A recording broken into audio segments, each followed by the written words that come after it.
Now, from your weather authority, Chief Meteorologist Wayne Hart.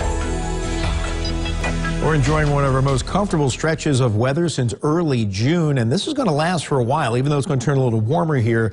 Hopefully we stay out of the 90s for the foreseeable future, and our next really good chance of rain, which may be good or bad news, may not be in here until late in the weekend.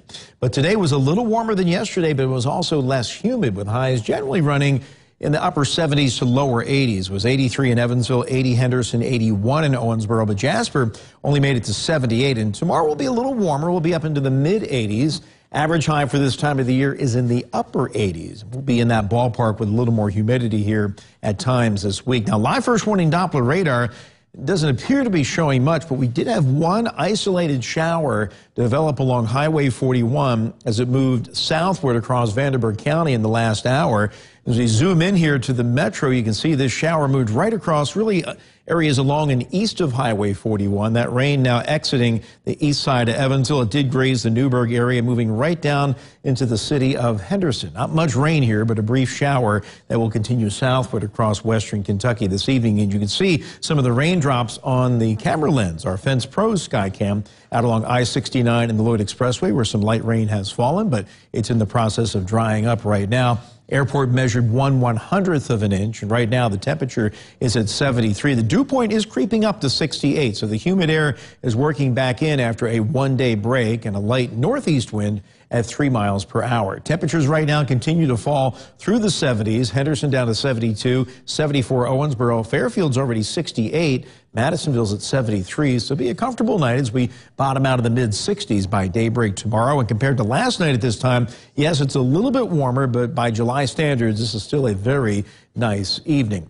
Well, in our storm tracker, we've got area of low pressure, the same one that drove the cold front through here late Friday with those scattered storms, still spinning up here to the north, drawing moisture up the east coast. And on the backside, we're just getting some clouds and some cooler air, but this northwesterly flow is going to deliver two more fronts this week. The next one comes through late tomorrow. That's going to be a weak one. The second one, Thursday night, could have some spotty showers with it, but it's the third system late in the weekend that has our really next good chance of rain. So other than that isolated shower right there, the tri-state is dry with partly cloudy skies, and Future Tracker keeps it that way overnight. Then a mix of sun and clouds for tomorrow. It'll be a little warmer, a little more humid, up into the mid-80s. And other than an isolated shower, most areas should be staying dry. Then tomorrow night, partly cloudy into the mid to upper 60s by daybreak on Wednesday.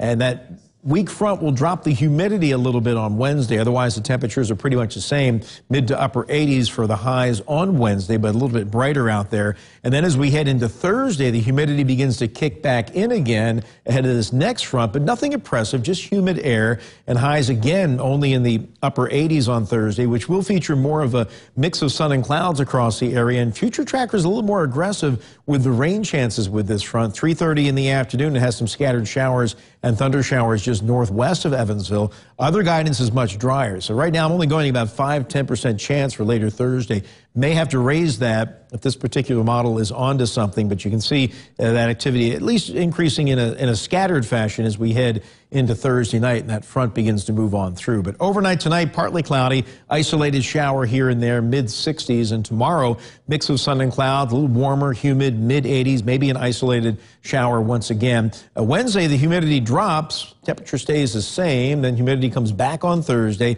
Temps about the same again, and then 20% chance of a shower, mainly early Friday. Looks nice going into the weekend. Saturday, not too hot, not too humid, 86, but the humidity kicks back in on Sunday as the scattered showers and thunder showers begin to increase later in the afternoon, then begin to diminish on Monday. We'll make Sunday and Monday at least a weather-aware day for the potential of some significant rain, but that first wave may hold off until later on Sunday.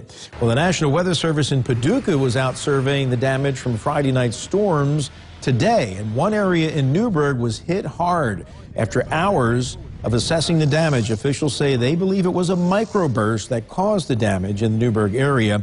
And officials determined that the winds inside of that microburst reached a peak of 90 miles per hour. They also surveyed the damage out in Hatfield in Spencer County. That was also a microburst with 95-mile-per-hour winds that did some damage there. Very difficult to warn for because it's basically a strong downburst of wind. And once you see it on the radar, the damage is often already done, and that was the case Friday evening. And just as dangerous as a tornado. Yeah, like an EF0, 90, 95 mile per hour winds can do a lot of damage. Yeah. Okay. Thank you, Wayne. Yeah.